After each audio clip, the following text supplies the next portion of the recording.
আসসালামু আলাইকুম সবাইকে ওয়েলকাম করছি আমার ইউটিউব চ্যানেলে। তো আজকের ভিডিওতে আমি লগ সূচকের একটি অঙ্ক সমাধান করাবো। বলছে সরল করো এই পুরাটাকে। তো চলেন। তো এইখানে রুট ছিল, রুট রাখবো। এক্সের উপরে -1 মানে আমরা জানি 1/x লেখা যায়, লিখলাম। ইন্টু ওয়াই ঠিক রাখবো, প্রত্যেকটাতে একই কাজ।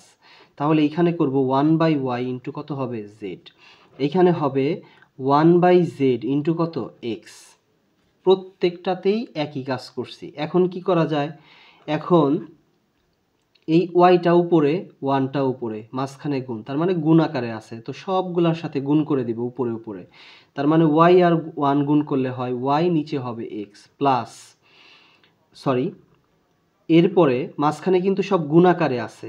এখানে হবে জেড, নিচে হবে ওয়াই, এইখানে হবে এক্স, নিচে হবে জেড। উপরে উপরে গুণ, উপরে উপরে গুণ গেছে সবগুলাই। তো এখন দেখেন তিনটার মধ্যে কি কমন? তিনটার মধ্যে রুট কমন আছে। তিনটা রুট থেকে একটা রুট কমন নিলাম। এখন ভিতরের গুলা গুণ আকারে লিখে দিব। তার মানে জিনিসটা এমন, Y by X into Z by Y into X by Z. বাস। এখন কি করা যায়?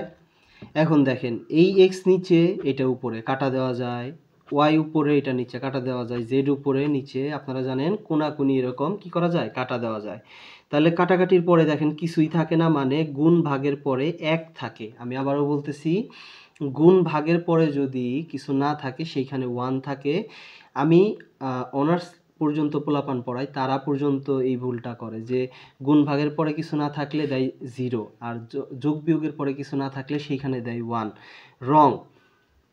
গুণ ভাগের পরে যদি কিছু না থাকে সেখানে থাকে 1, এবং যোগ বিয়োগের পরে যদি কিছু না থাকে সেখানে থাকে 0। তাহলে রুট ঠিক রাখলাম, 1 ঠিক রাখলাম। তো 1-এর উপরে রুট থাকা যা না থাকা একই কথা। তো রুট ছাড়া আমরা এটাকে লিখব। এইটাই আমার কাঙ্ক্ষিত অ্যান্সার। আশা করি অঙ্কটা বুঝতে পারছেন। এরপরেও কারো সমস্যা হলে অবশ্যই কমেন্টে জানাতে পারেন, এবং ভিডিও ভালো লাগলে অবশ্যই আমার চ্যানেলে একটি সাবস্ক্রাইব এবং ভিডিওতে একটি লাইক দিতে পারেন। সবার জন্য শুভকামনা। আসসালামু আলাইকুম।